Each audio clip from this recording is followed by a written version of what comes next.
heartfelt law, society, scholarship, and fandom. Welcome to Semantic Shenanigans.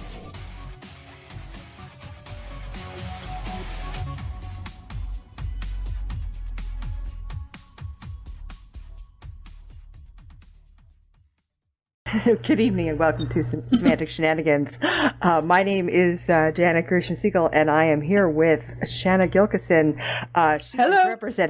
She's representing the great state of Ohio with its 18 electoral votes, and I am representing the great Commonwealth of Massachusetts with its 11. So, good evening. Can corn vote? Corn or porn? Corn. Corn. Oh, see where my mind went. Because I think the corn voted. Possibly. Does that explain crop circles? I think so.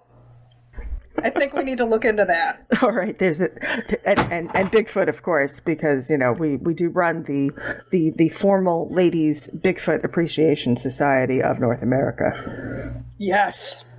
Yes, you must wear a tasteful hat and gloves for our meetings because we are, we have a standard to uphold, as you know. It's a low standard. It's a very low standard. All right, we're extremely happy because we have a guest. So you want to? We have company. Yes, we have company. So hit it. And company. Hello.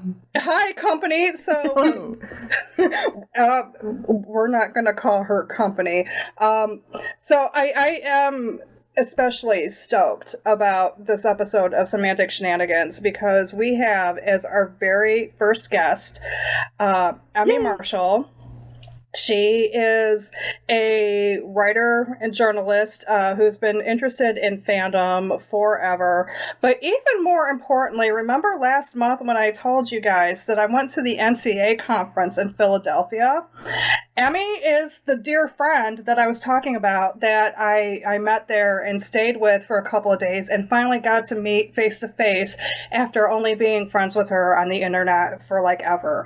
So this couldn't be a better first guest as far as I'm concerned. So you want to say hi, Emmy? Hi, and it was so great to meet you in person, and it is so great to be your first guest. Woo! we need to edit in like party noises or cheering or something. I'll ask Steve Roberts. He has all of that stuff. Right on. So, do we want to do like the social stuff first, and then we'll kind of move into our segment with Emmy? Sure, that would be terrific. So, what's been happening for the last month for you? Who do you want to go? Oh, anybody. Go for it, Emmy. Oh, just personally, all sorts of things. I've been writing and doing all sorts of fun fan fiction stuff online. I have been doing a fixed story that has gotten very, very well received. I also am a writer in my real life, my non-fandom life, and I have been circulating my screenplay and getting some interested people, and that's been great as well. So I'm having a really good time. Fantastic. That's awesome. What's up with you, Janet? You got some big news. I don't know how big. It's somewhat big. So I'm an author, and so I've been writing for NaNoWriMo, which is November is National Novel Writing Month, and you're supposed to put out 50,000 words in 30 days, which I did in 19. But the story continues. The story is coming up on 125,000 words. It probably will be. We'll have a first draft completed, I want to say by the end of the week. So yay. And so for anybody who has been following any of this stuff on Facebook, my statuses for the last, now it's like, 45 days or so, have been all little excerpts from this story. And I've been trying very, very hard not to give away spoilery kind of stuff, although today's excerpt was a bit romancy. So that was kind of fun, kind of little tentative sweetness for to throw out there. My father reads this stuff. He reads it on Facebook, and he called me yesterday and he said, "Where's the sci-fi?" I said, "Well, it's in there. Just I'm not posting it so that there's no spoilers." So it's been lots of fun, and that's the big excitement. And we're gearing up for Hanukkah here at Shea Siegel, and that'll be Semitic Shenanigans in about a week. Well, that sounds exciting, and congratulations on fulfilling NaNoWriMo. Yes, thank you. So for myself, I just finished up fall semester at BGSU, and I've done so much typing in the last 2 weeks trying to finish all those papers that my fingers are going to fall off. Ow. And I have the plague, so my nose is going to fall off. I've been blowing it so much. So if I'm suddenly not here, it's because I had to hit the dump button and make grandpa noises for a while. So Shanna is leaving body parts in her wake. This is interesting. Yeah, it's that kind of show, folks. Yeah, and I saw Rogue One, which I'm really stoked about. I'm going to be seeing it again tomorrow in 3D at the IMAX up in Ann Arbor, so that's going to be exciting. And Christmas Day, I'm driving up to Michigan to be with the family. Fantastic. Wonderful. What did you think of Rogue One? I really, really loved it. I need to see it again in order to be more analytical about it, because it's just how I watch film. I take it all in on the first pass, and then I get really analytical once I can pay attention to the nuances and stuff.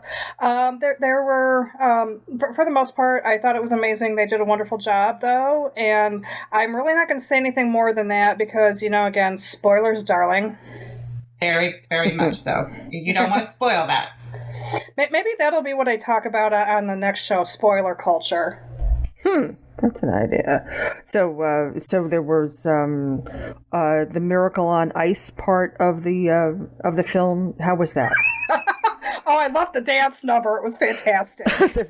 Terrific. And the I could have done without the disco remix of the Star Wars theme, though. Huh. And here I was thinking, when they all dressed up as lions, that was going to be the biggie, but I guess not. Oh, those were lions? Those were lions? I thought they were Ewoks. Bigger. They were bigger. I haven't seen the film yet. By the way. Well, then I'm glad I didn't say anything, except about the disco number. Yeah, I think probably during the break, Mr. Jasper and I will probably go and make our pilgrimage to the local theater. The last time we did, it was for Star Trek, actually, and we coming out of the parking lot, we saw, no lie, John Malkovich.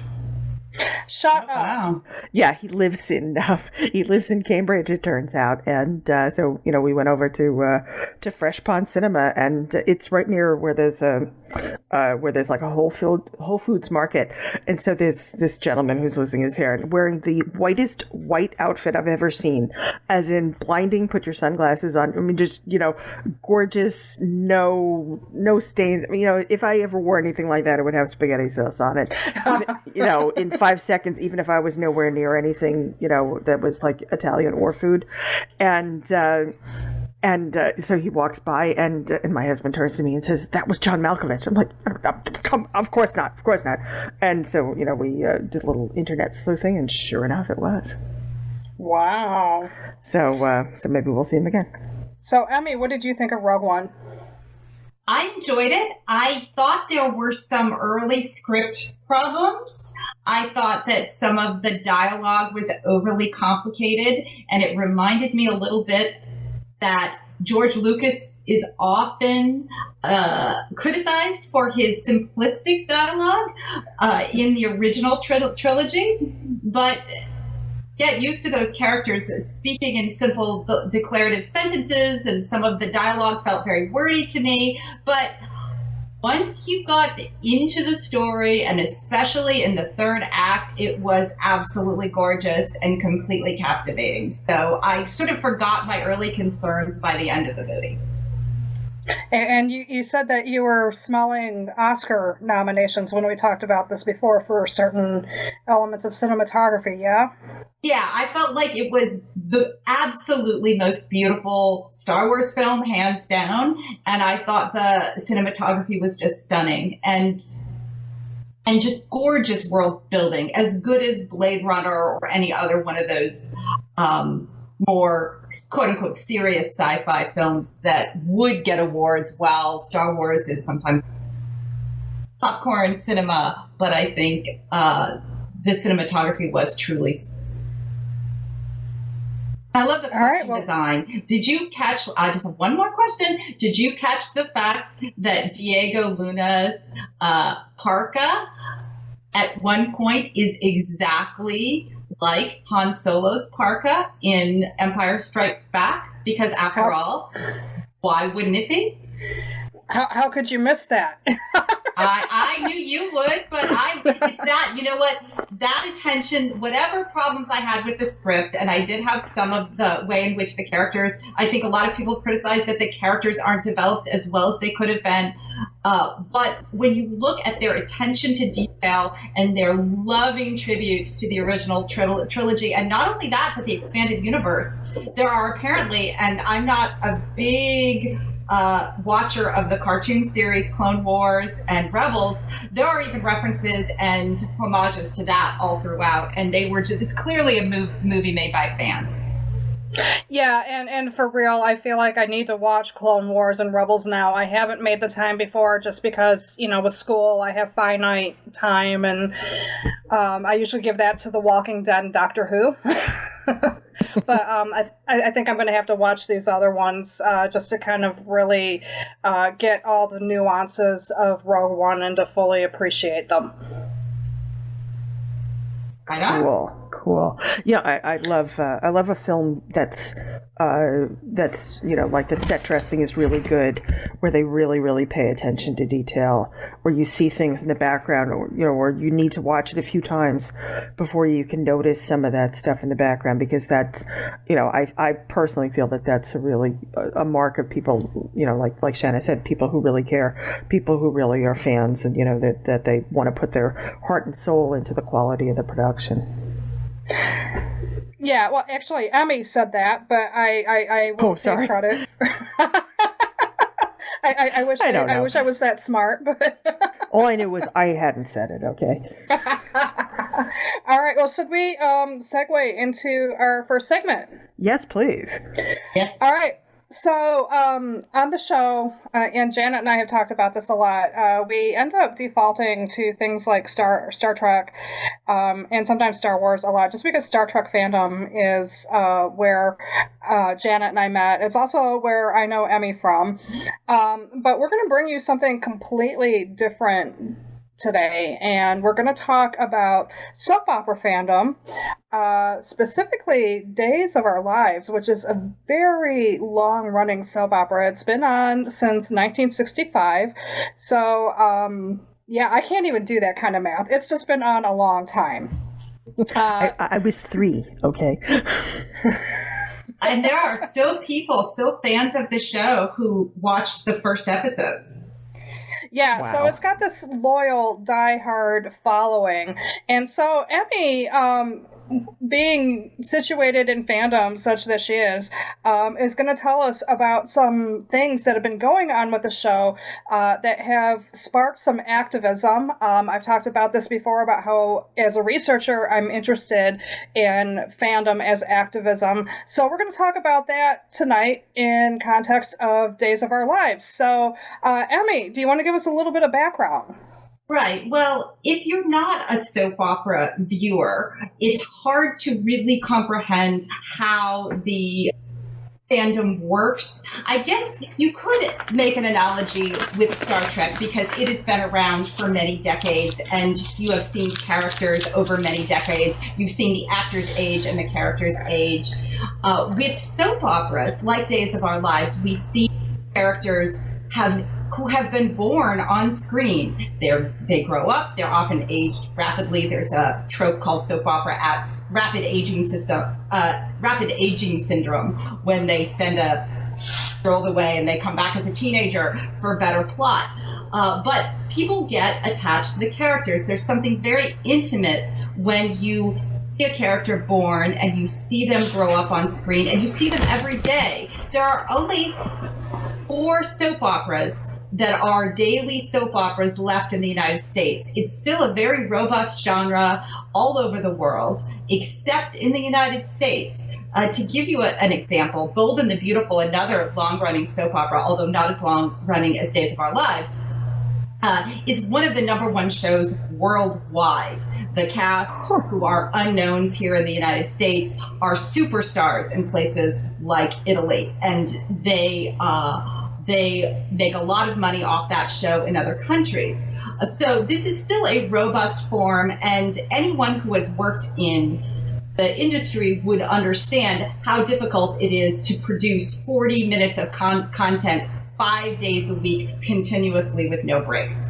So that is to do that for over 50 years and to stay on the air when times change and when mores change and when the genre has often been dismissed as a women's genre. Media, particularly in the United States, women's genres are often looked down on. And TV network executives, it's considered a lesser genre. It's something that is low. It is not worth advertising on. It is for housewives. All of those things. Those attitudes don't exist in other countries, and I think that that's a really interesting element of the way the genre works in the United States and why Days of Our Lives has been suffering in the ratings. Now you bring up a really good point too about soap operas having to survive when social conditions change.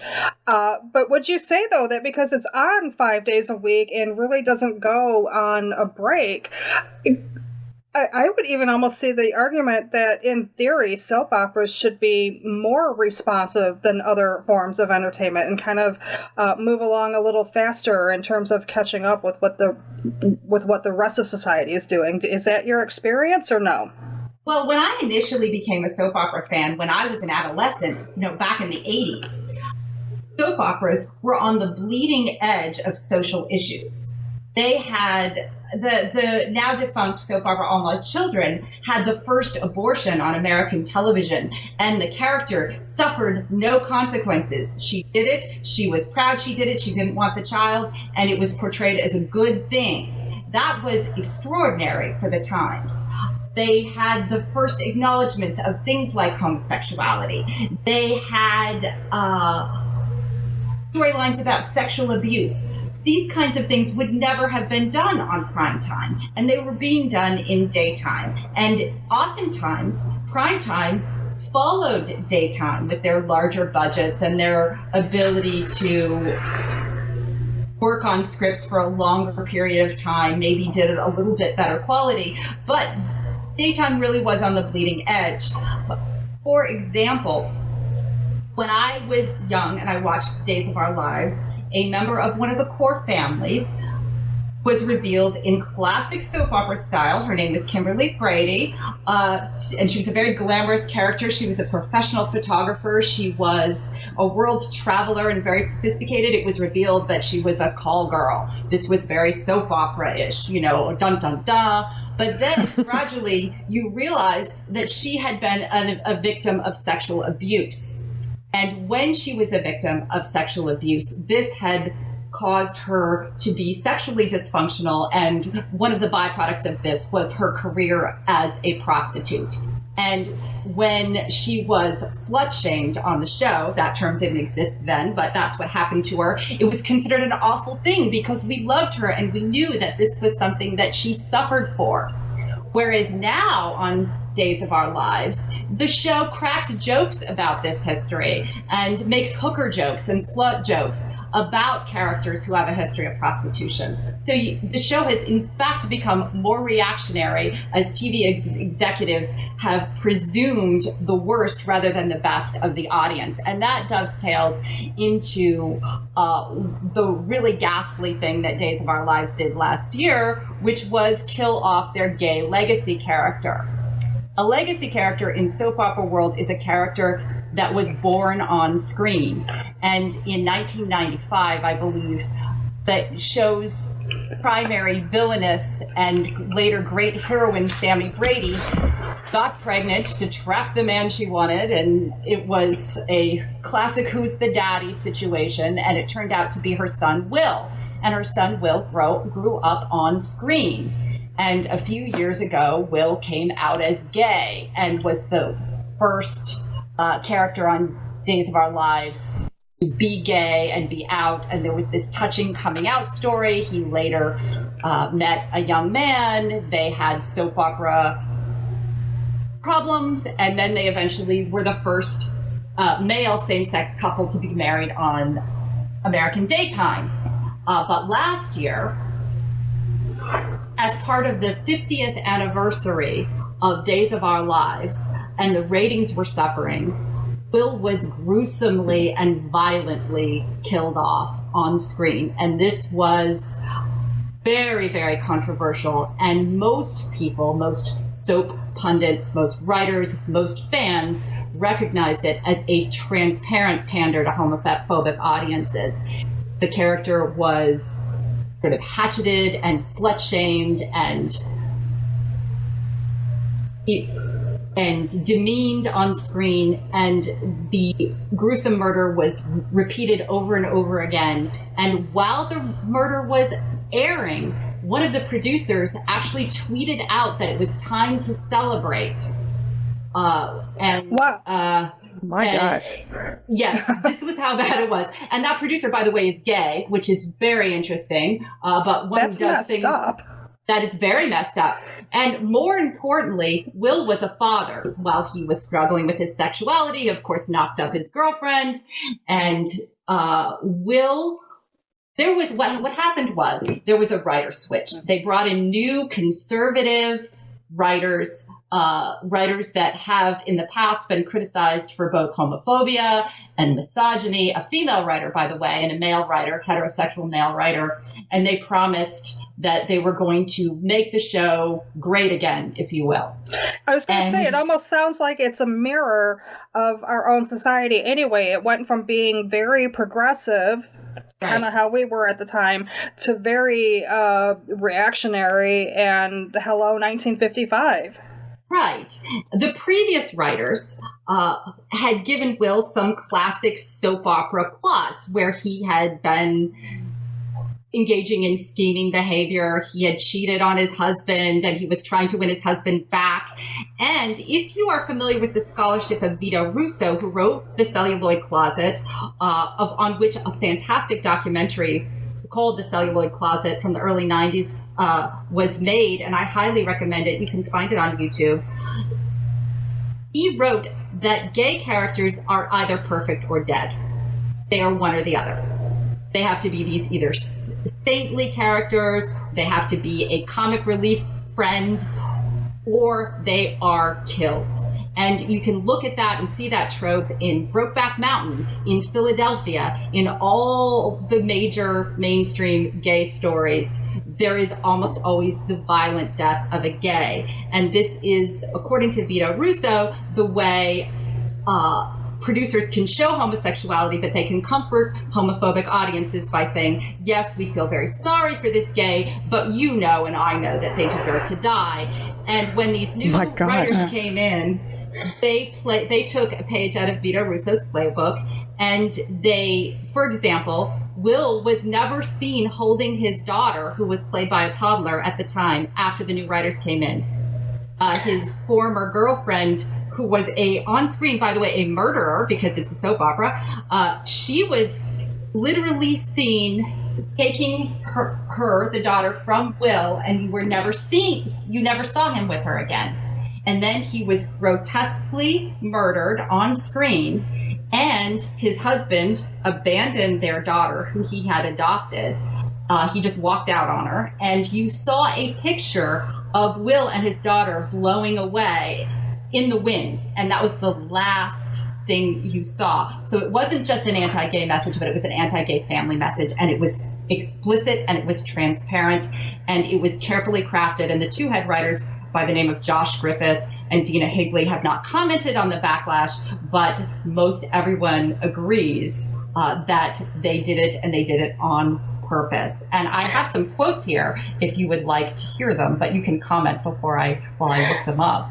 Yeah, I just wanted to say that I find this particularly concerning as a student of media because of television's power to normalize behaviors and attitudes. And, people say all the time, well, we're smart enough to know the difference between fiction and reality, but the reality is we see evidence of the media operating to normalize some things everywhere, and we see it particularly now today with certain political backlash that results in violence and people just, pardon my language, but just overall being shitty, and feeling like that they have a permission slip to do it because of what they've been seeing and hearing. So when I hear that a gay character has been treated so horribly, and that there's just all of this anti-gay,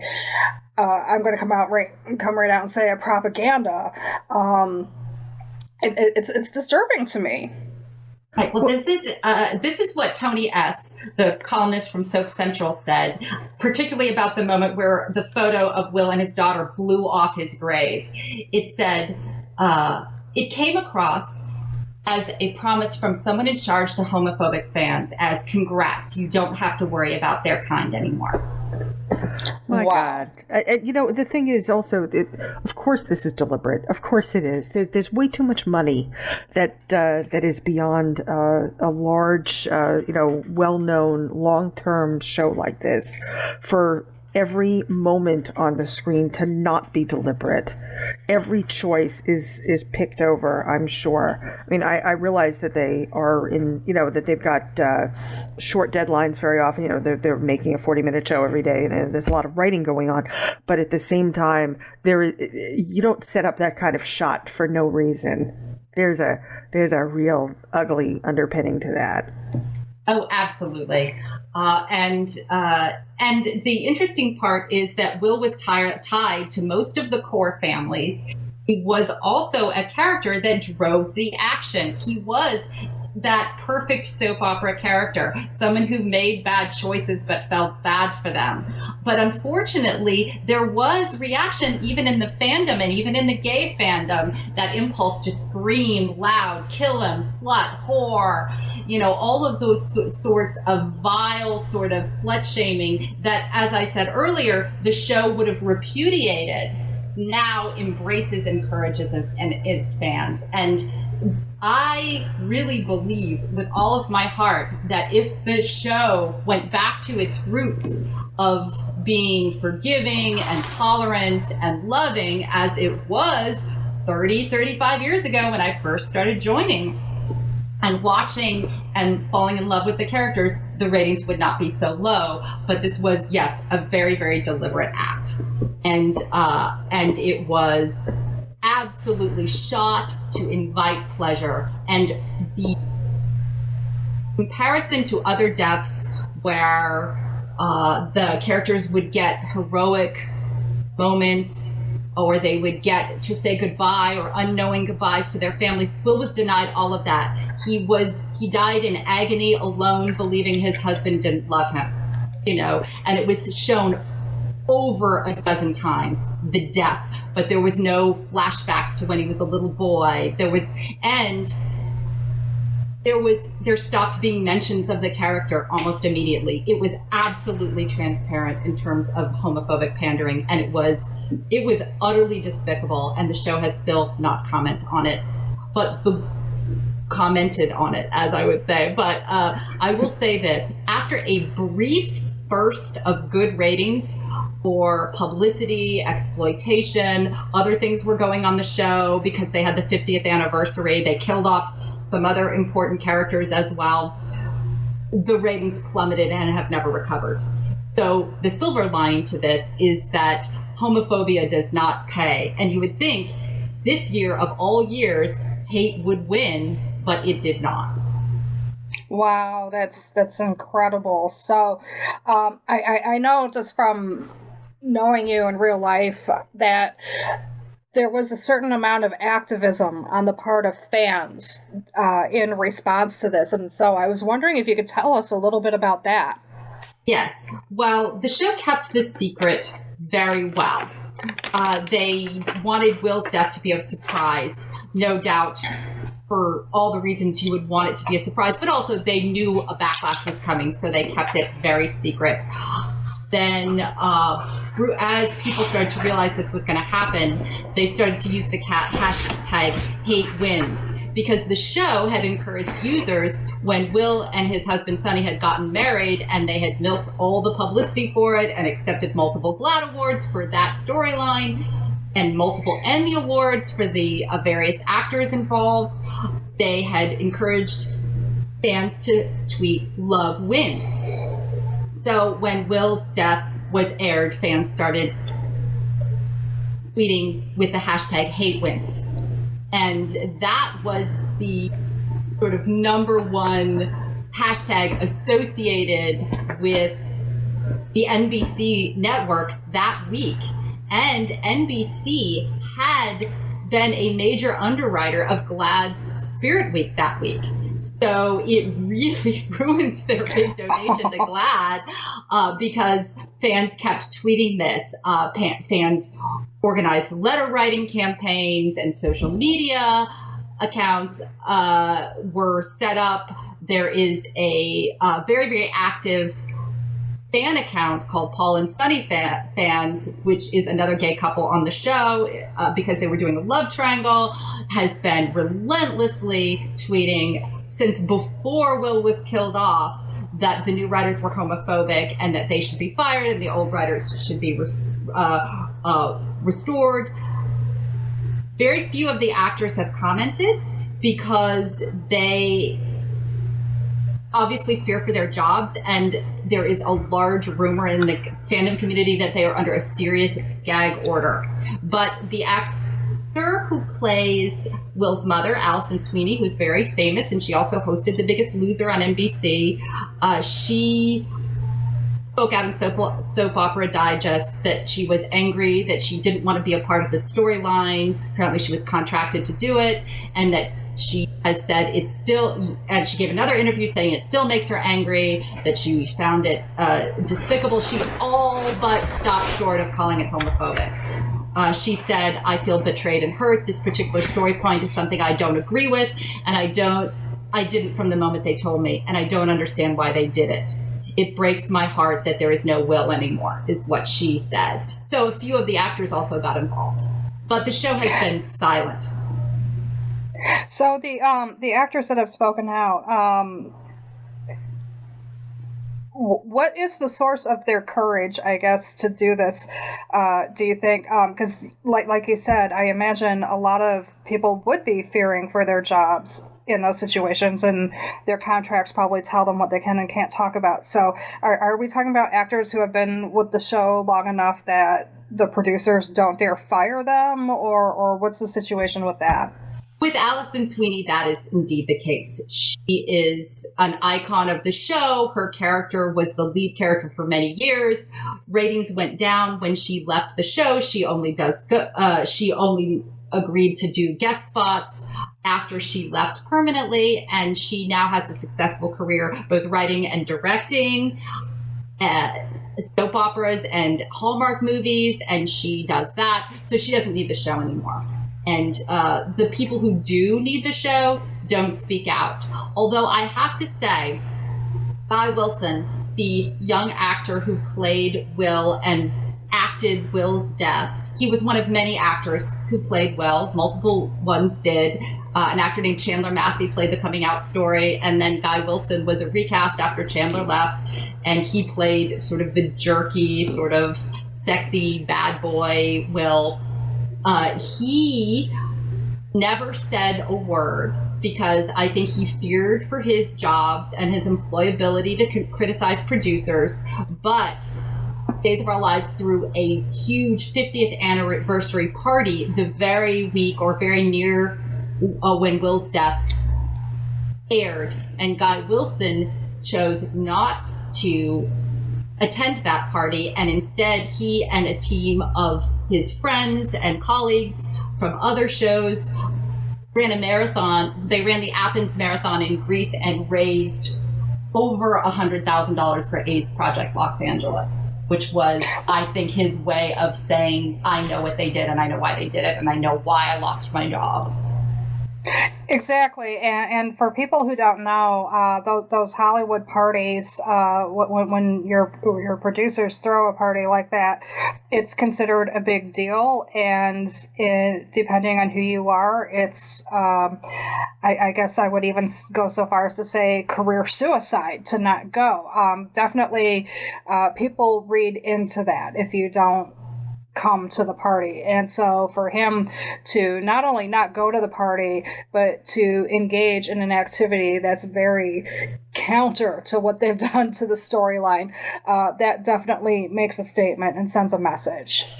I thought it was very, very politically savvy of him to do that, because he's between a rock and a hard place. If he criticizes the show, he looks like sour grapes. It's because he was fired and he was killed off, and oh, you're just a jerk, and you're angry at your former bosses, and that can be Hollywood poison. But if he praises the story, he looks like he's putting a stamp on homophobia. And so I think he found a very, very savvy way of sending the message that to his fans and fans of the storyline, that he understood their pain and he wanted to at least in some way make up for it. Yeah, and I think that it was also very politically smart to do it in a way that was like, oh yeah, I really wish I could come to the party, but I have this charity thing I have to do.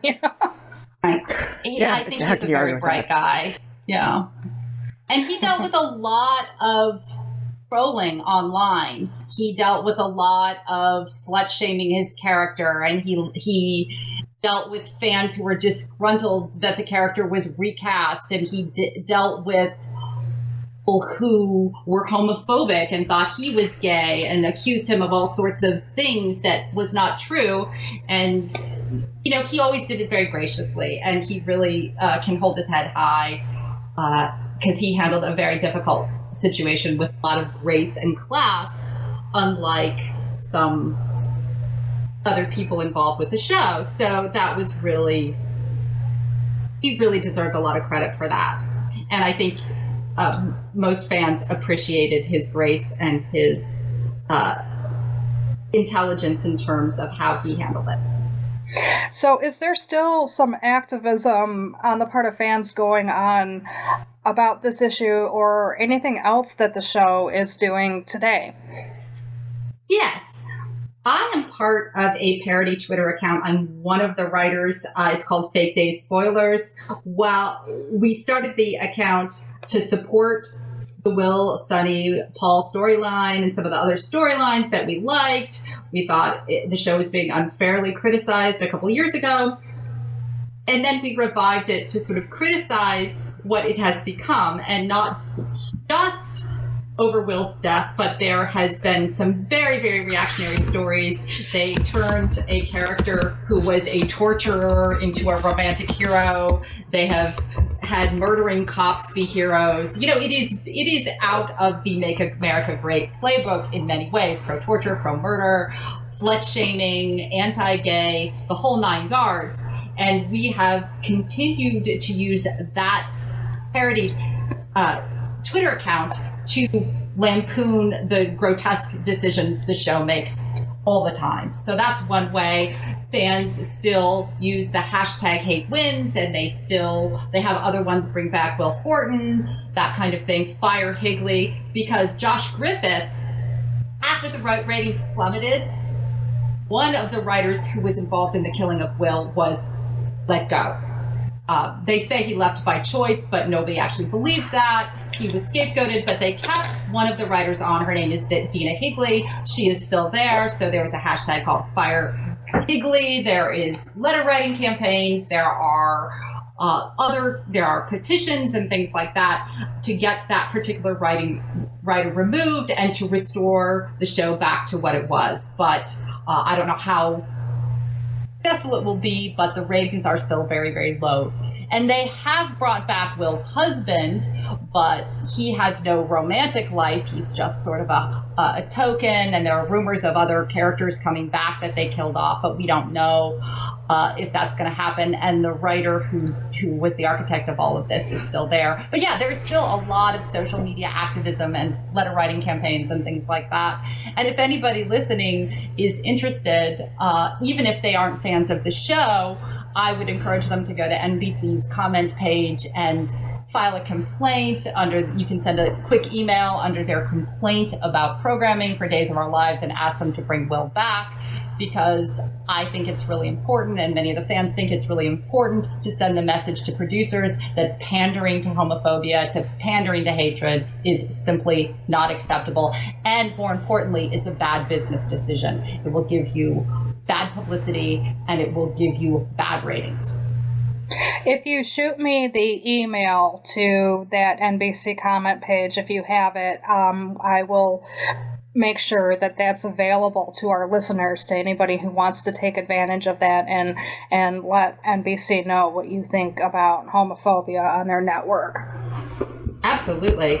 Do it. Everybody should do it, because, they will listen if enough voices are heard, especially since the ratings are so low, and they are exceptionally low. They've never been lower in the history of the show. And they're the lowest rated daytime soap.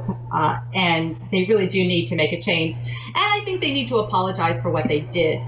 There's little doubt that they won't do that, because I think the producers are very cowardly. But we can always hope, because for me, bringing the character back is fine, but what I would really like was them to apologize for what they did. But I don't know if we'll get that. We'll see. Yeah, it sounds like not only cowardice, but perhaps some self-righteousness to go along with that. Yes, I would agree. I would absolutely agree. So, in addition to making comments on the NBC page, if people wanted to get involved, should they tweet at the Fake Day Spoilers, or is there any coordinated efforts going on? No, they're not terribly coordinated. I can give you a list of Twitter accounts that you can post, that they can follow. There's Paul and Sunny Fans is a great account to follow, but they should tweet at both at NBC Days, which is the official Days account that they want Will Horton brought back, and they should also include at NBC, because it's important that the network know as well, that people haven't forgotten this. I think a large part of this is that there is a certain amount of misogyny and contempt for soap opera viewers among network executives, that they're easy to manipulate, that they are stupid, that they are bigots, that kind of thing. And it is important for people who are not that way. And having been involved in soap fandom my entire life, I can tell you, while there are some dumb soap fans, as there are some dumb Star Trek fans and some dumb other kinds of fans, Star Wars, Star Trek, in any fandom, you'll find some dim-witted people. You will also find some very, very intelligent people. And the idea that people don't like these kinds of over-the-top melodramatic stories is ridiculous. Just look at Empire. Just look at How to Get Away with Murder. Just look at Game of Thrones, and you'll see all the things that soap operas are ridiculed for. You'll see people coming back from the dead. You'll see brothers marrying sisters. You'll see all sorts of crazy over-the-top storylines.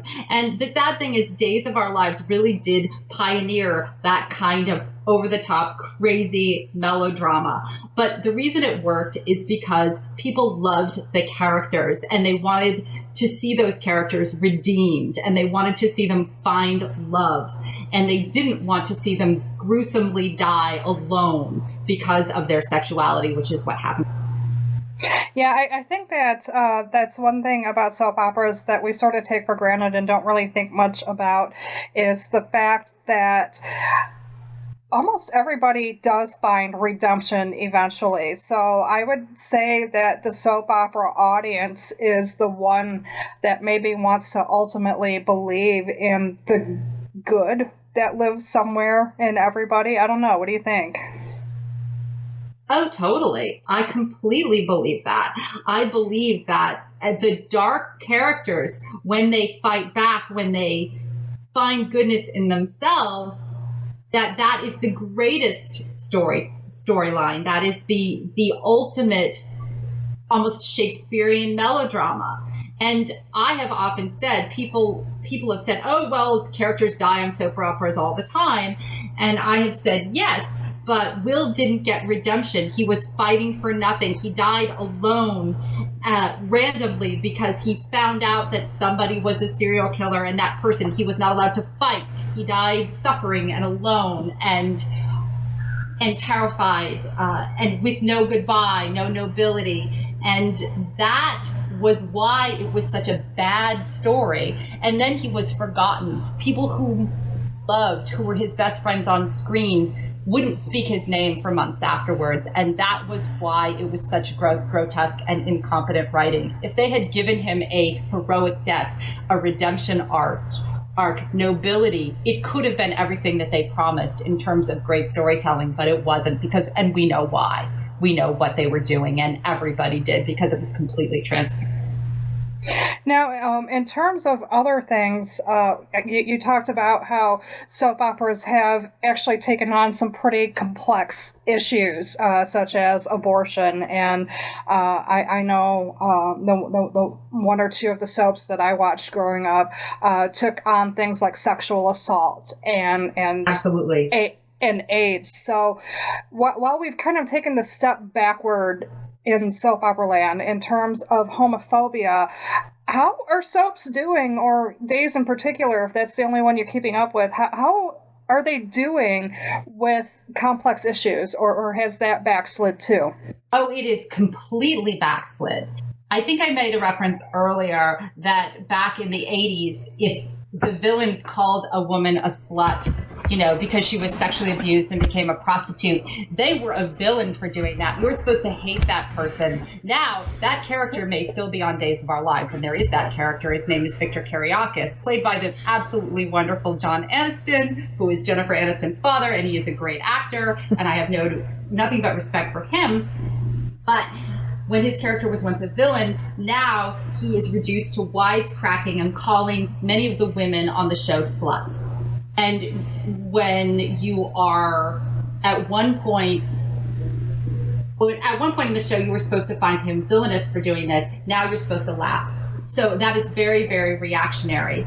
And Josh Griffith, who was one of the writers who was instrumental in killing off Will, was also very, very notorious for the classic rape as exploitation story. And another parallel story to Will's death was to have two of the children of the show, rapidly aged, the teenagers, two very well-liked, very, very well-loved characters named Chase and Ciara. And Ciara is a legacy character. She was born on screen, and Chase became her stepbrother.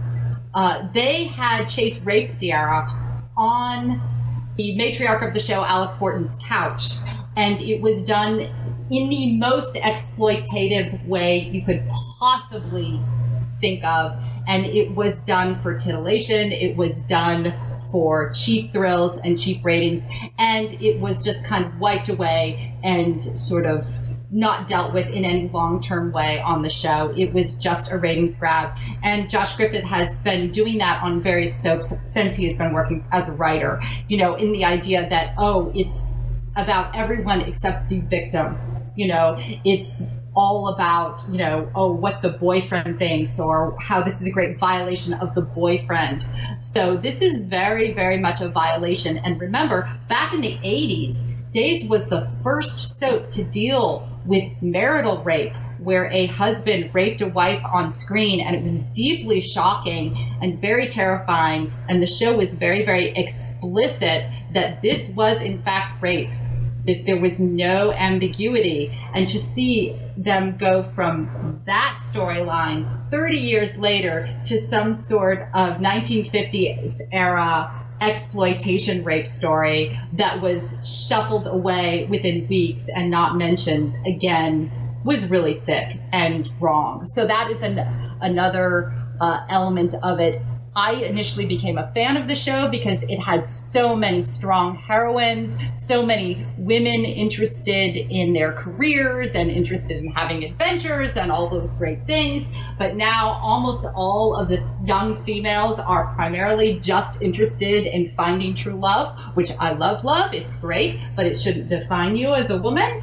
And there is also a trope that the ghost, they have done this several times, that the ghost of the heroine must visit the heroine to tell her that she can, they've done this twice in the last year, to tell her who she must move on with and give her permission to move on. You know, oh, good God.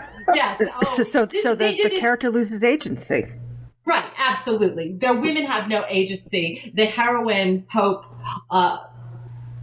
she lost her husband, Beau. The actor left the show. He died. He was given a much more respectful but still kind of shoddy ending than Will got. But he died. But his ghost visited Hope to tell her who she should move on to. And then very recently, the same thing happened to a very well-known character, Nicole, played by Ariane Zucker, who was well-known for being in that very famous Donald Trump video.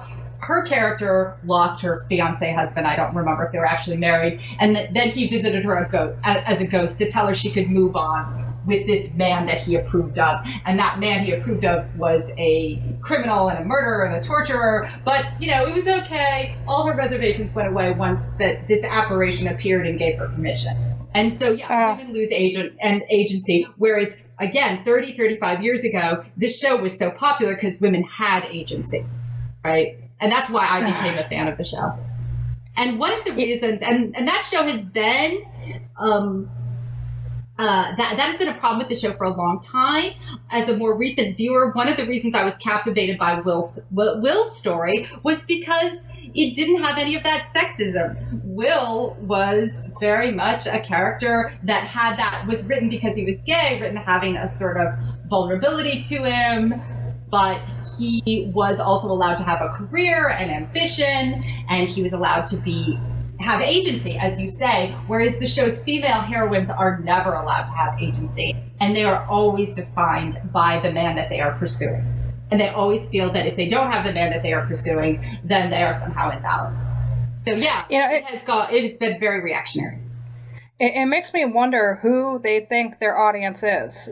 Have they not done any research at all? Like, analytics are big in television, so it kind of makes me think that they haven't even bothered to check, or if they did, they ignored the results.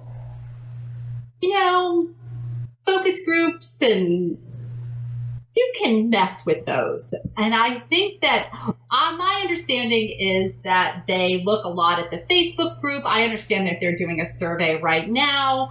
I am not a part of it. Funny how the people who have been active about Will's death, none of us got the survey in our email boxes, even though we're all on the mailing lists.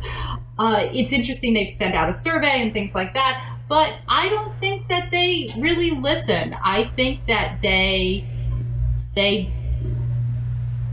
I don't know. I know that with Will's death, they were under constant pressure from homophobic activist groups, and they got constant vitriolic, anti-gay emails and also the comment line. But that goes without saying.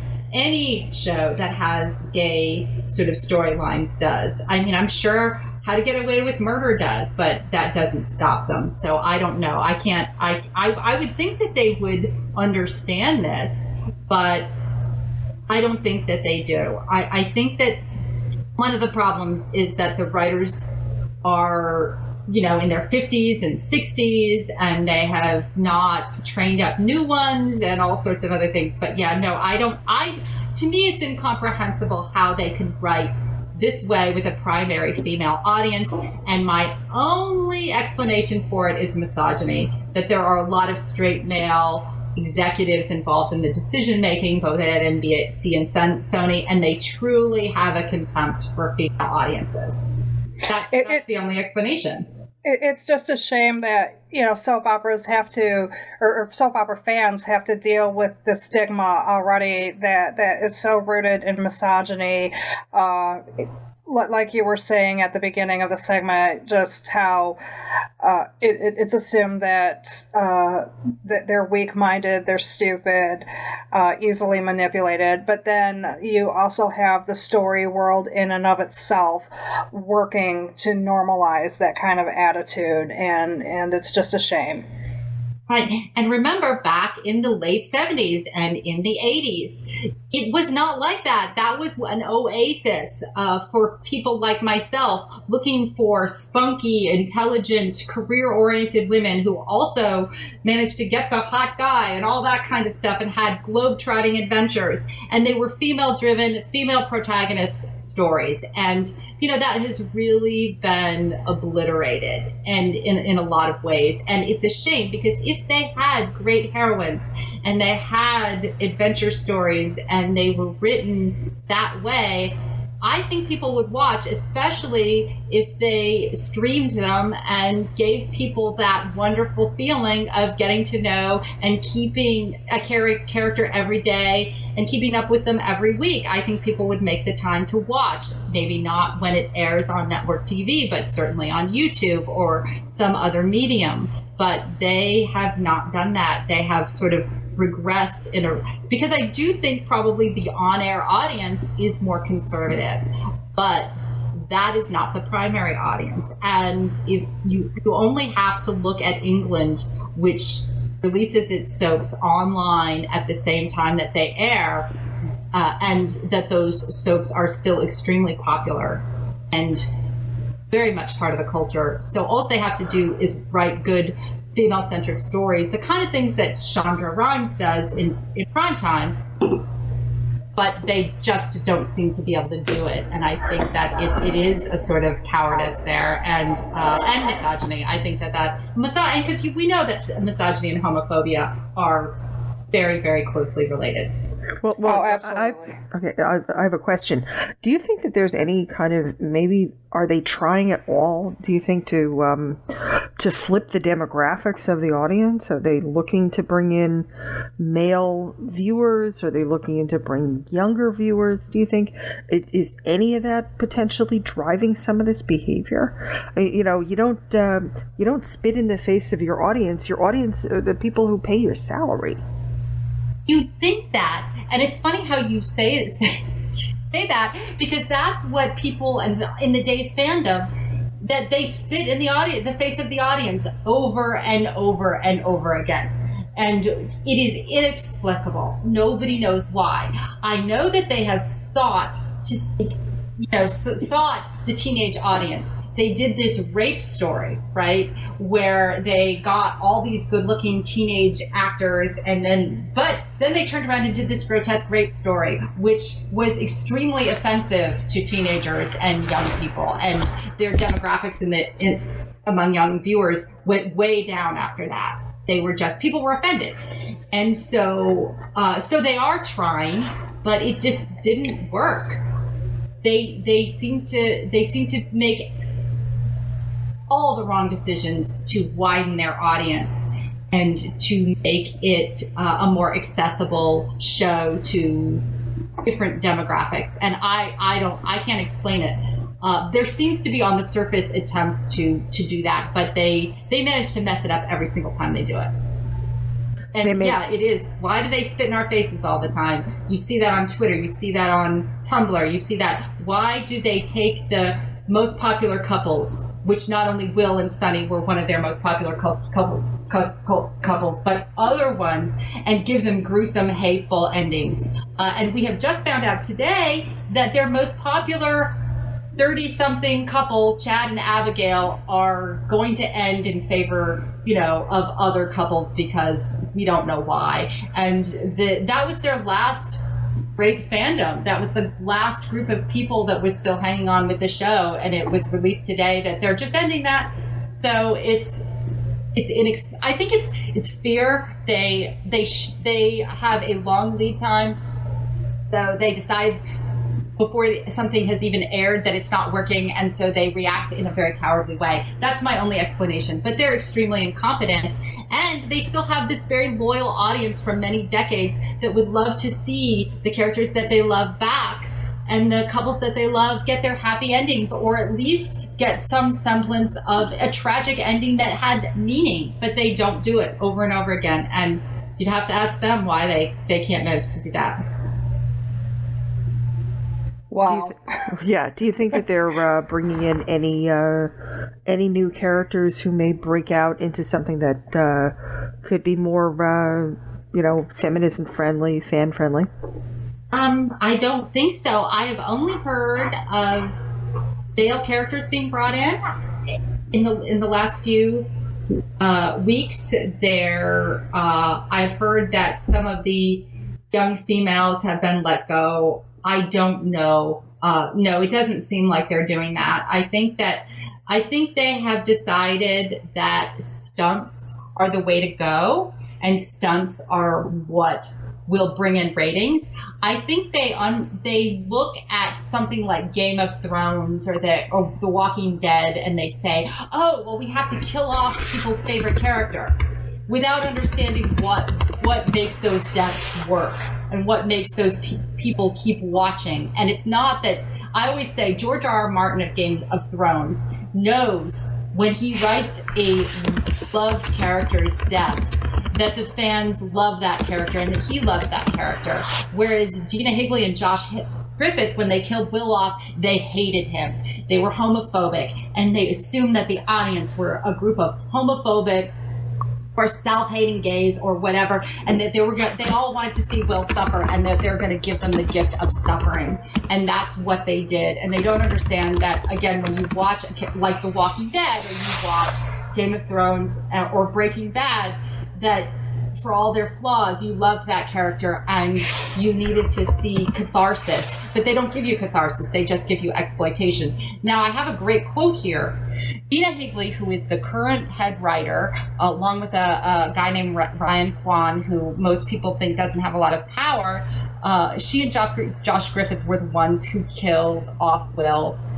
And she was the head writer of One Life to Live before it was canceled, and the great diva, the great actress of that show, gave a quote about Dina Higley, and let me read it. It says, "Dina makes noises of, 'Oh yes, you're wonderful.'" This is what Erica said. "This and that," and then she writes nothing. She wants to write for her own characters, and she wants to write stories that she thinks are interesting, but nobody else does.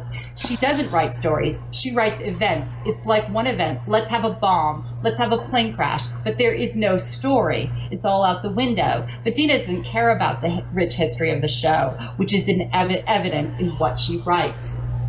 So I think Dina Higley, this head writer, is completely incompetent, and she doesn't care and doesn't understand what makes a soap opera good, which is that you love these characters, that you've seen them grow up, that you believe in them, and even if bad things happen or they do bad things, you want to see that redemption arc. But she is a hostile and incompetent person, and she's kind of known to be a bigot. There have been other stories that she's been involved in that have been accused of being racist and all this other stuff. And I think that she's just incompetent, and why she is allowed to continue as the head writer is a complete mystery. Wow, that sounds really insane. And for sure, when we put up the blog post with the show notes and everything, I definitely want to include those links so that way listeners who are interested, listeners who want to stand up against homophobia, even if you don't watch Days, just if you're a human being with a heart and a pulse, for sure, go ahead and drop NPC a note and let them know that this is not okay. I mean, fans have power. You know it's and particularly now, our culture has changed quite a bit.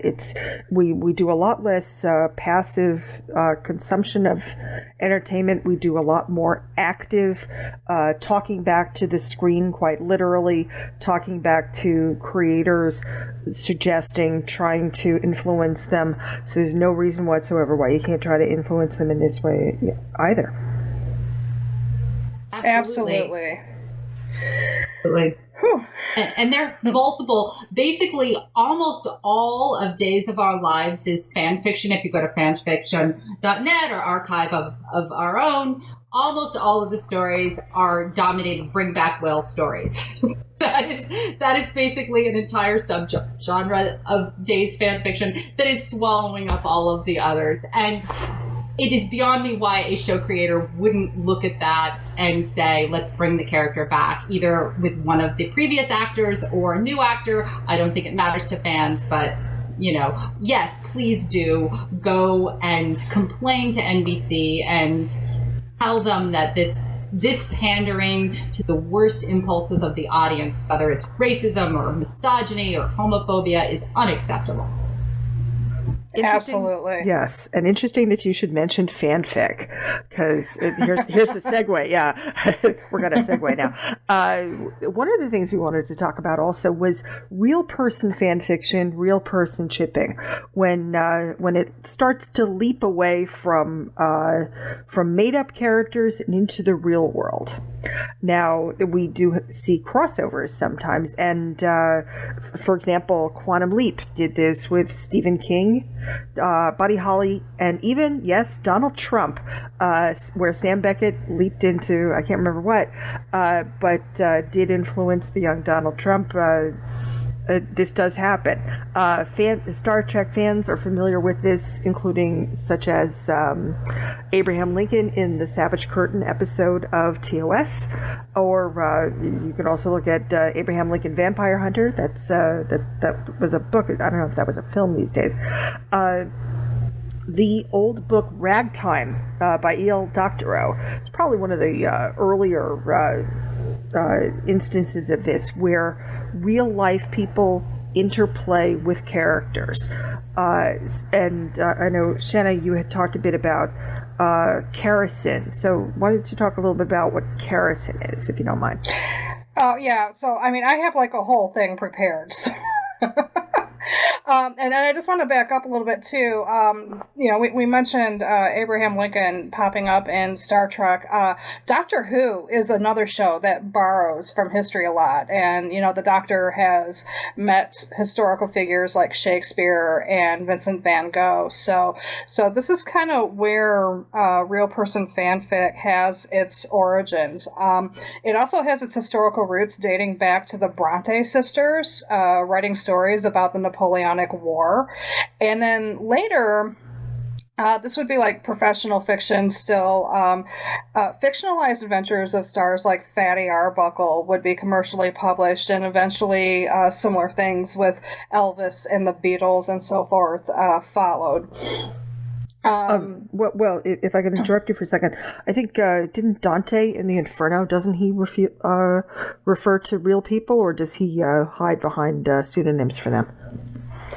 Okay, you know what? I am a really bad English major in that I didn't pay a lot of attention to the classics because I knew that I wanted to read and write crap.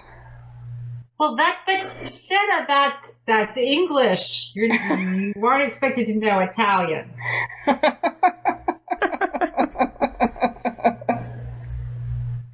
So that's one classic that kind of didn't hit my radar. It's wonderful. I'll send you a copy. When will I have time to read it? That's the other thing. So the other thing, and this will kind of segue us into kerosene.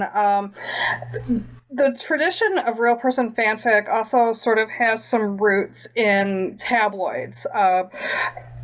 papers like the Inquirer and the Star telling these sensationalized stories about what's going on in celebrities' lives, whether they're true or not. So that's kind of the scholarly, I guess, precedent that's kind of argued for that. So I mentioned Kerrison. I mentioned this last time on the show.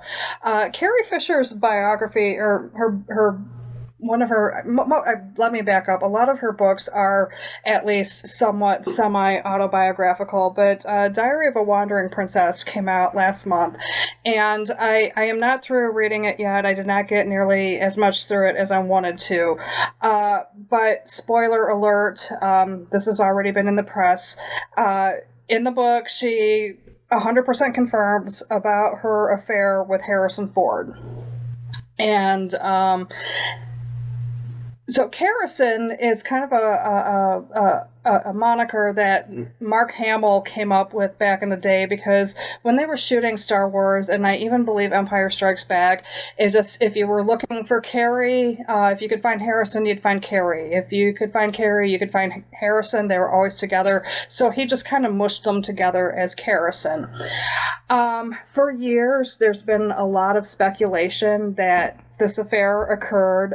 Carrie Fisher hinted at it here and there. Even some fans took the hints as to kind of mean that it did happen, and it was just kind of an open secret.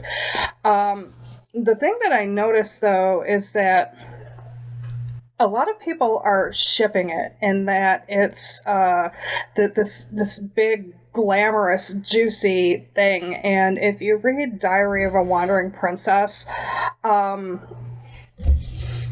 don't want to, it's not like too spoilery in that it's like somebody's life. So that would be like saying, oh, spoiler alert, the Titanic sinks. But no. Yeah. and the disco number in Rogue One. But I read this book, and it's none of the juicy OMG that the fandom thinks that it is. I mean, honestly, I want to give 19-year-old Carrie and all of her problems and all of her insecurities a hug. And if you read the excerpts that have already been published by People Magazine and other outlets out there, the affair clearly meant more to her than it did Harrison, who was, cheating on his wife at the time. It's just kind of like all of those clunky, awkward things that such an affair would be to someone so young.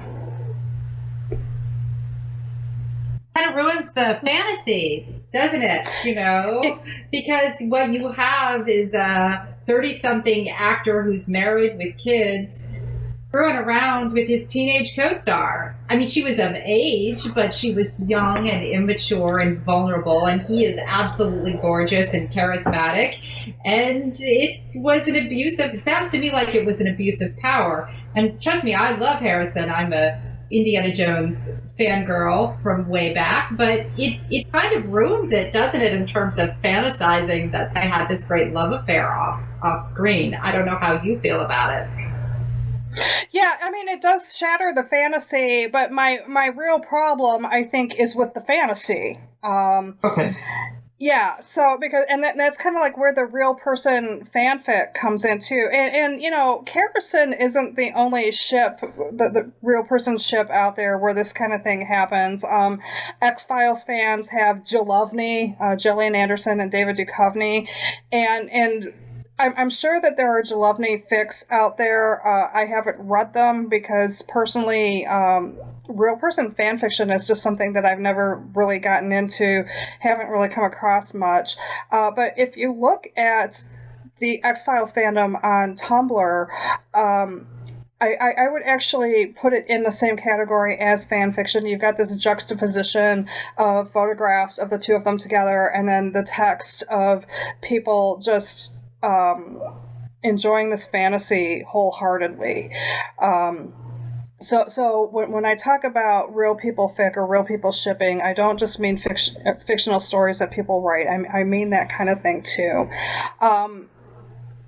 the real people fic that we know today kind of has its roots in something that's called band fic. A lot of musical artists find themselves featured in band fic. And when I went to MPCA 2 months ago in Chicago, I listened to a presentation about real person fanfic made by Gail Sweeney, and she did this presentation called The Pleasures and Problems of Real Person Slash. And so she traced a lot of the stuff like back to the Beatles and how fanfic rose again in the 80s and 90s with the rise in popularity of MTV.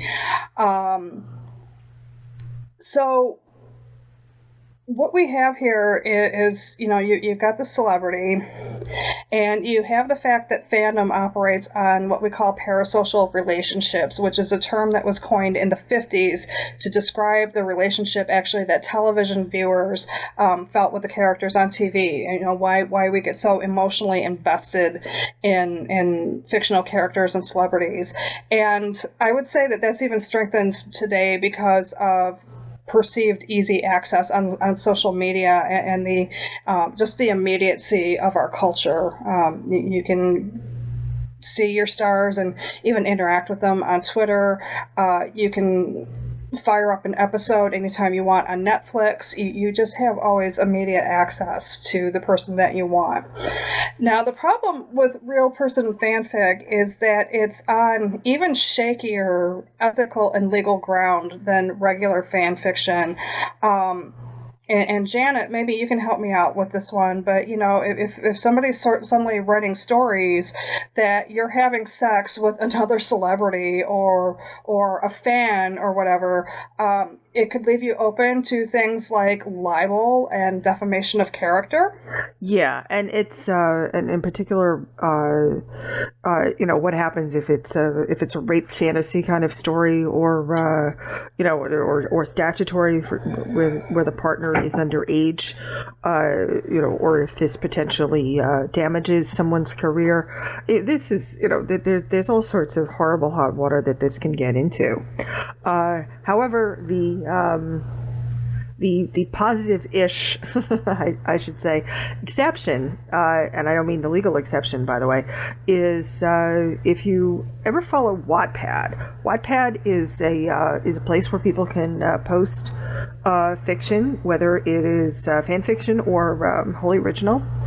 And they've got something like 40 million users, and their demographics skew extremely heavily towards young girls, as in between the ages of about 13 and I would say 25 or so. And Anna Todd is the queen of Wattpad by far. She has millions of followers, no lie. And she has 1 billion, with a B, reads on her story After. And her story After, which was actually picked up by a publisher, although she had to change a lot of it, was about the British boy band One Direction. Oh yeah, I remember hearing about this at the conference. That made the mainstream news. Yeah, because of all of the reads and how she sort of came up through this, a complete unknown. Now, the thing about Wattpad is, anybody can write about pretty much anything, so long as it isn't something that anybody's been threatening to sue Wattpad about. I don't think even Anne Rice has quite gotten angry with them yet. But the One Direction guys, who are all rather young men, have been placed into all sorts of interesting situations, and most of them aren't very nice. There's a ton of them where, particularly Harry Styles, for some reason, he seems to be the one who always gets it, is a rapist, or he's a kidnapper, or he's a murderer. The boys are shipped with each other. Around and round we go. The Wattpad tags really tell the tale.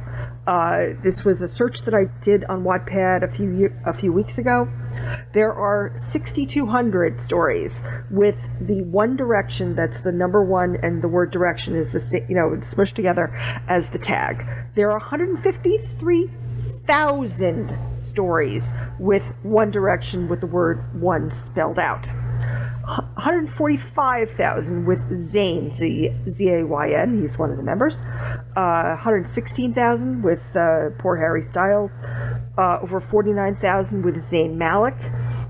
Keep in mind also that Zayn himself actually has joined Wattpad, and of course he has thousands of readers because they're going to hang on his every word.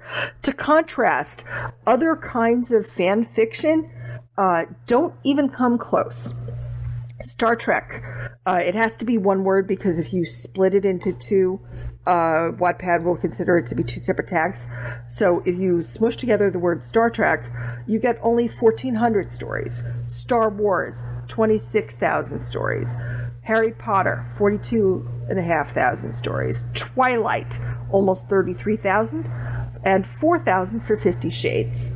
So you've got something like 500,000 stories on Wattpad about One Direction or about at least one or two of the guys who are in it. And many of those are exceptionally unflattering stories. I'm sorry, I just had a 50 Shades flashback. I'm really sorry. I'm sorry. We'll, okay, do you need to color now? I might. Or just cry.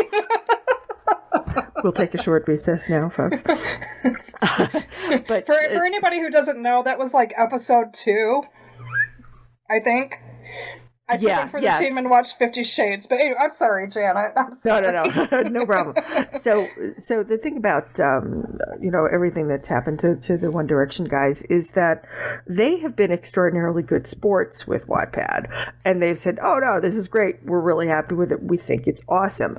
And they seem to either let the rape stories sort of fall off them like water off a duck's back, or maybe they think that any publicity is good publicity, or maybe they figure that those aren't really that popular, or maybe they just want to, set that aside for their legal department and be the public face that says, hey, everything's wonderful.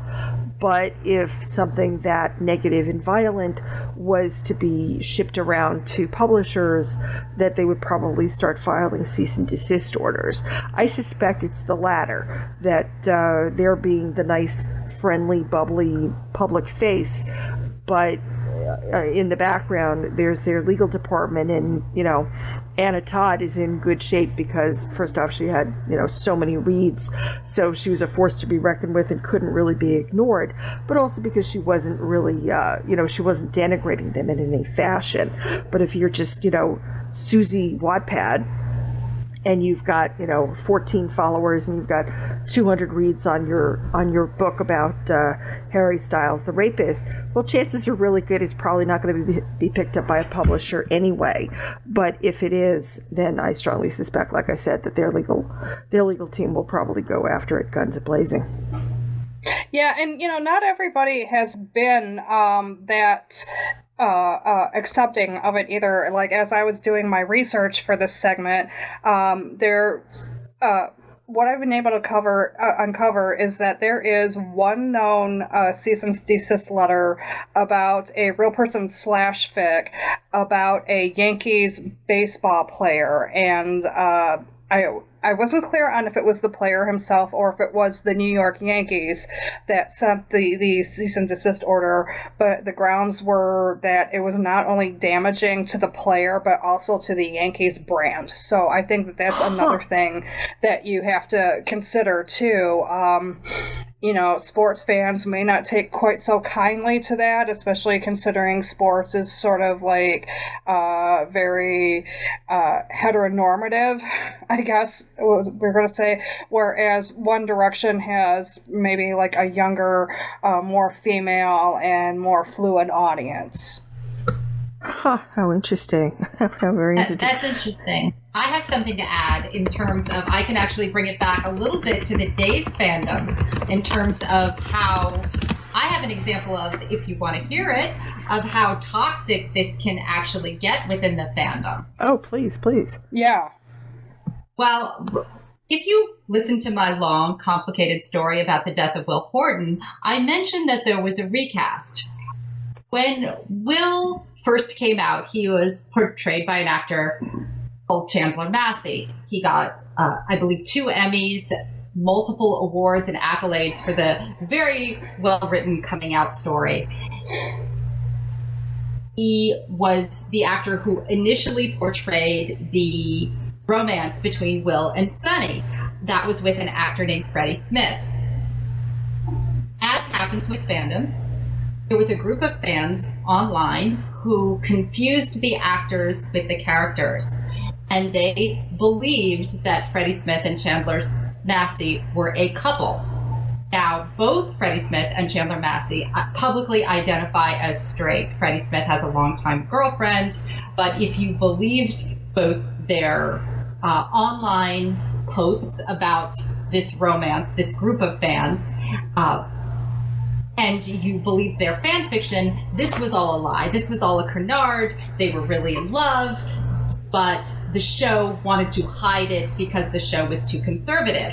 And when Chandler Massey chose to abruptly to leave the show, I guess he was asked to leave a little bit early when the show found out he was leaving, and they brought in this new actor, Guy Wilson, and incidentally, Guy Wilson looks older than Chandler Massey, because I have heard, and this is just rumor, that the show was a little bit taken aback at how many older fans were enamored of Chandler Massey. And these Chetty fans, that's what they're called, Chandler and Freddie fans, were not teenage girls, but middle-aged people. And that, I think, unnerved the show and unnerved the actors, and it definitely crossed the line into stalking. And not only did they stalk and harass Chandler and Freddie, they stalked and harassed their girlfriends. And then when Guy was brought in, this group of so-called Chetty fans, and I don't think there was any more than 5 or 6 of them with multiple Twitter accounts and multiple Tumblr accounts, began harassing the new actor and posting negative things about him in various soap message boards. The show, while the storyline was doing very well with Guy Wilson, they released public supports of statements of supports for Guy, and they dismissed all of this. But from what I understand, this sort of Chetty stuff was used to justify killing Will off, even though it was only 5 or 6 people. And it was extremely toxic, and poor Guy Wilson was harassed. He was accused of terrible things. It was almost on the level on a very small scale, but in terms of the kind of things that they accused him of were things that you might see in Gamergate or Pizzagate. It was really, really awful, and the show did nothing about it. But I really feel like that was a perfect example of how toxic and how inappropriate some of this actually is. And maybe I'm old-fashioned, but these are real people. These are real young men with real girlfriends, with real families, and it did, in fact, spill out into their real lives, where I know for a fact that all the actors were frightened at various times of these people who were harassing all 3 of them. So that's the story there.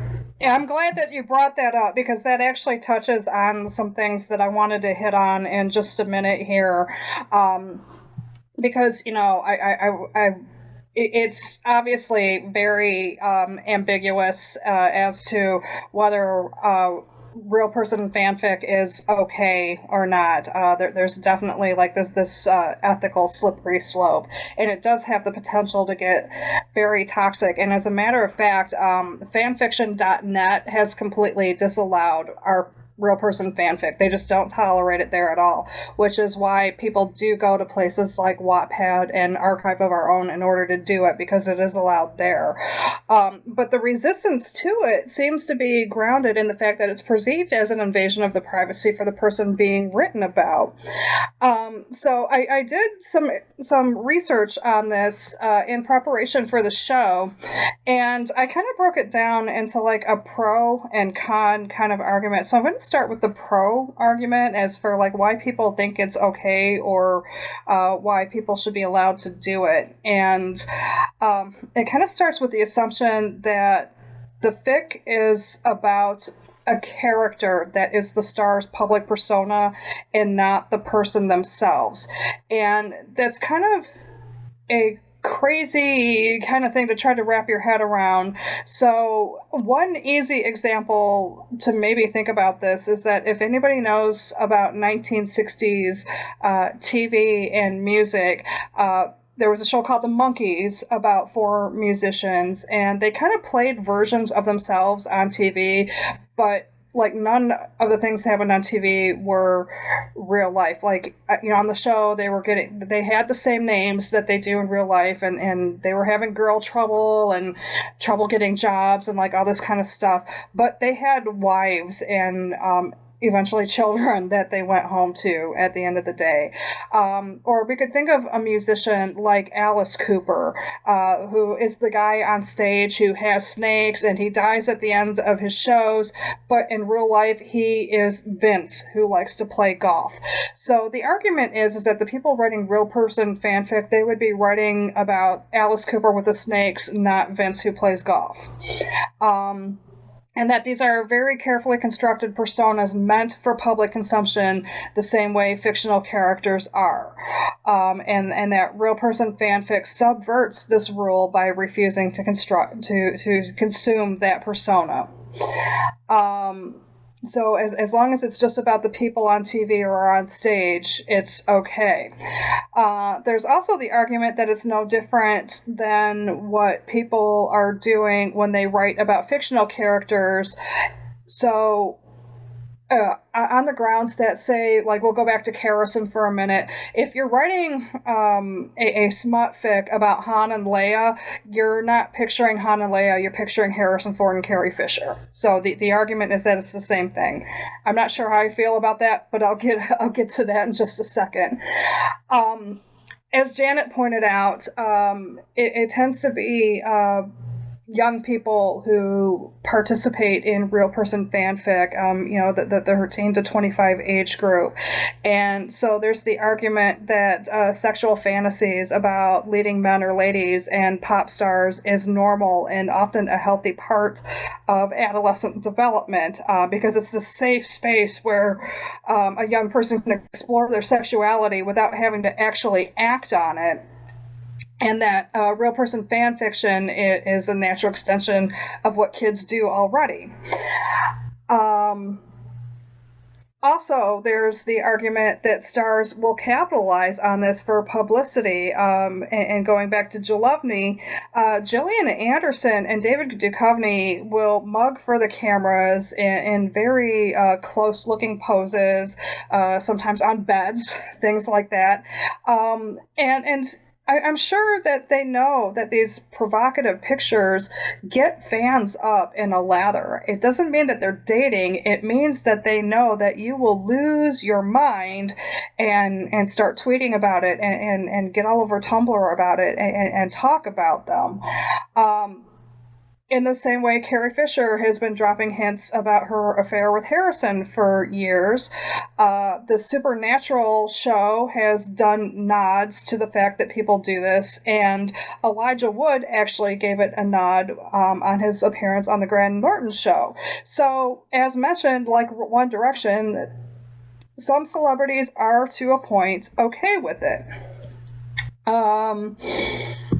So there's that. There's also the attitude that if you're a celebrity, you have to get used to people saying things about you that you don't like, and that condemning real person fanfic among that community is viewed as sanctimonious and hypocritical because other aspects of celebrity culture aren't all that wholesome either.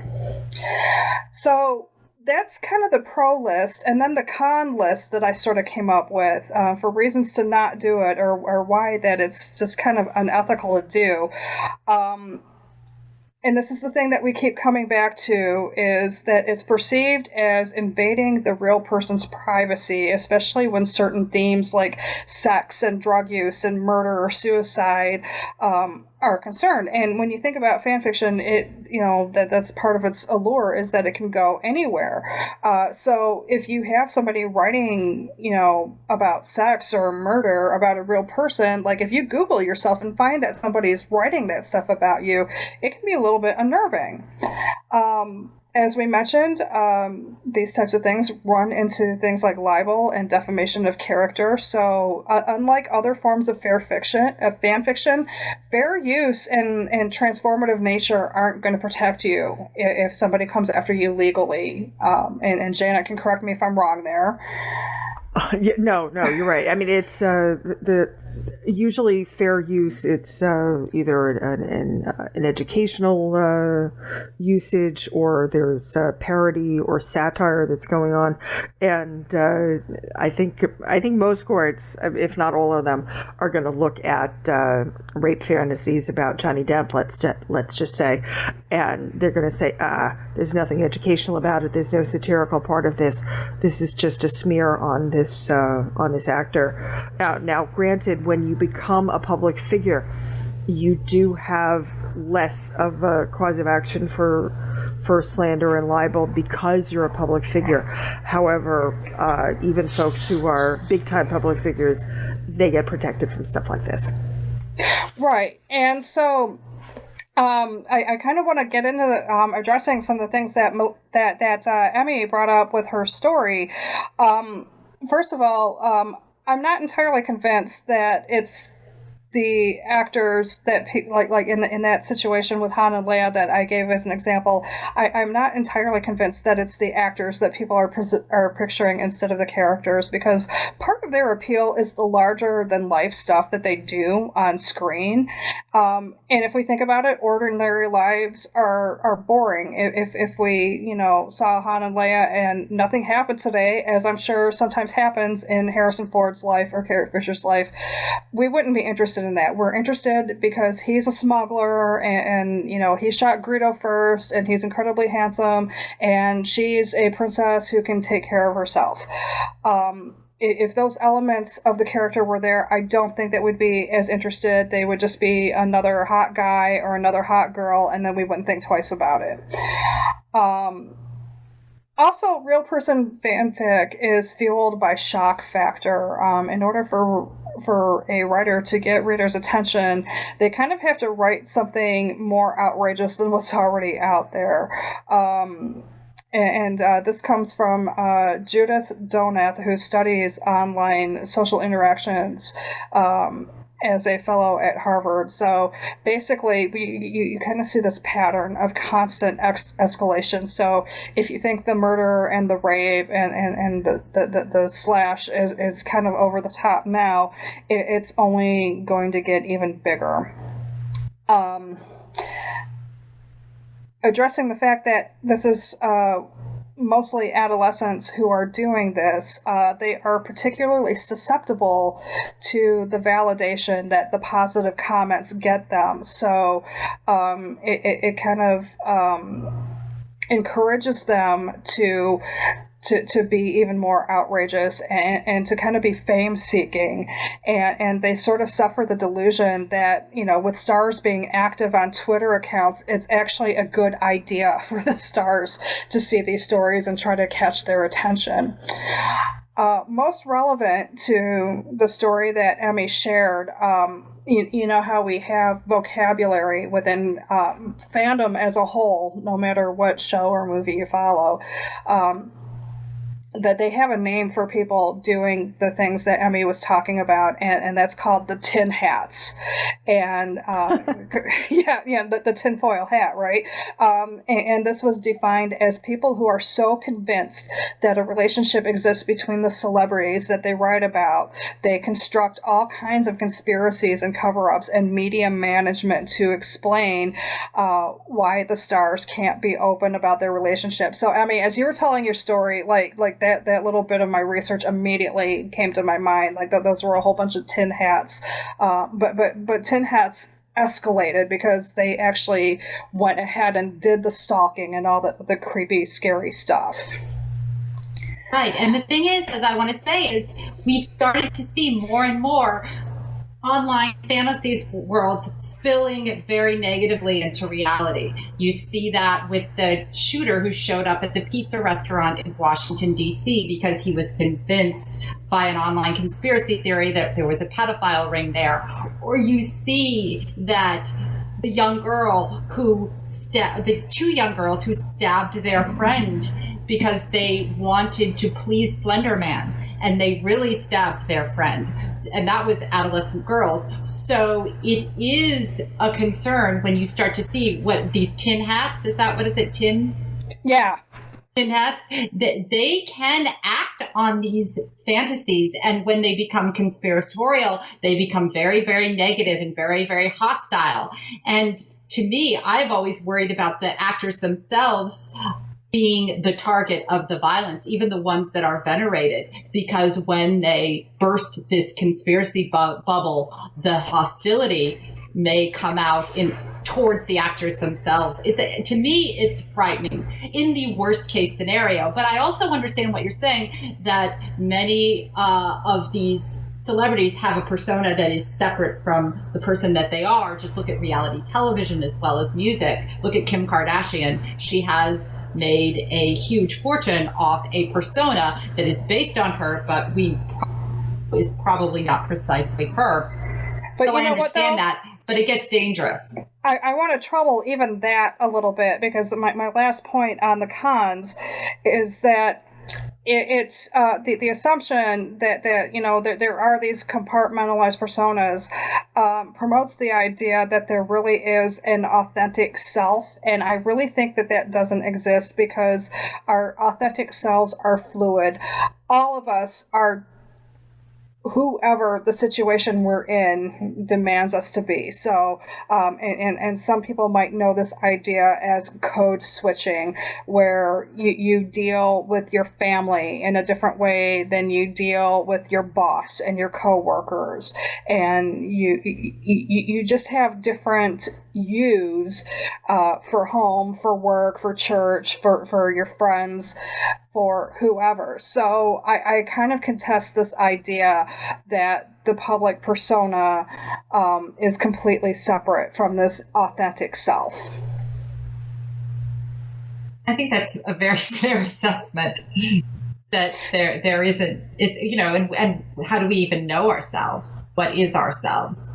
But yeah, I try and empathize with the actors or the performers and how they want a job inhabiting a character. They want fame. They want to give so much to their fans, and many of them are very generous. But at the same time, there should be a line, and they shouldn't have to have all of themselves sort of absorbed, particularly by a negative or slanderous group of people that tend to feed each other online in particular.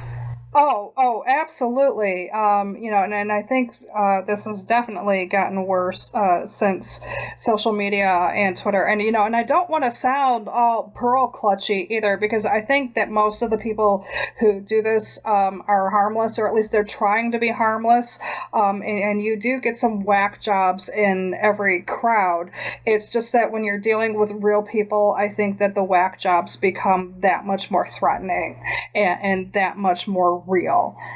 One of the things that I noticed in one of the articles that I read is that there was a pretty interesting compromise position between these pros and cons, and what this person suggested is, much like Abraham Lincoln on Star Trek or Vincent van Gogh on Doctor Who, real people, like historical figures and real people who have passed away, at least after a certain respectful amount of time, would be fair game, but anybody alive or recently deceased should probably be left alone.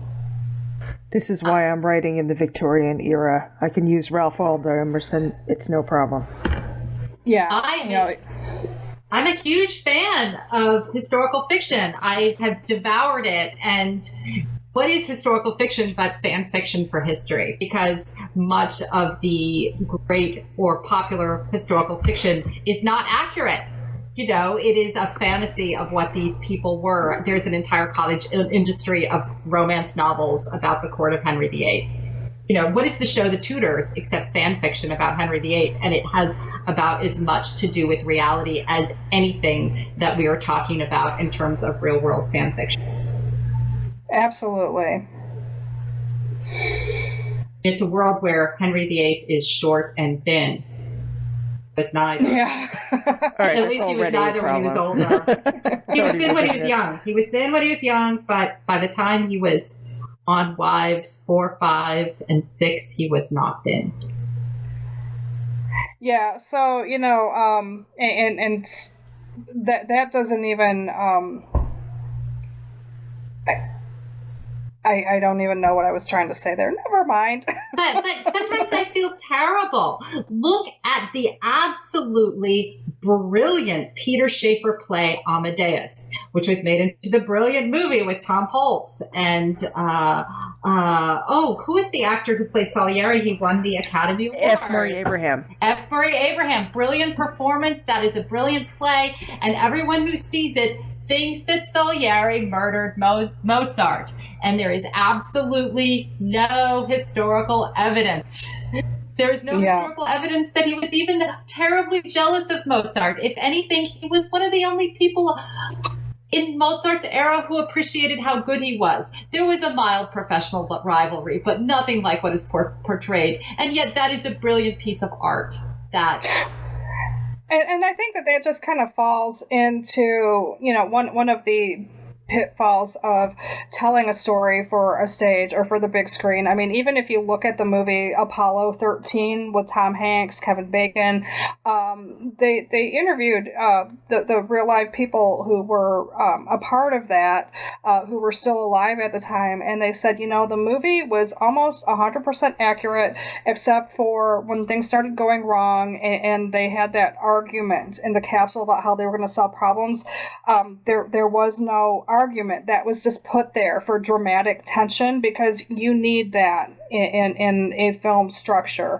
But as trained officers, both by their military organizations and by NASA itself, they were in real life too professional to have that kind of argument. So even when you have accuracy on the screen, you still have inaccuracy, because otherwise they assume it's going to be boring to watch.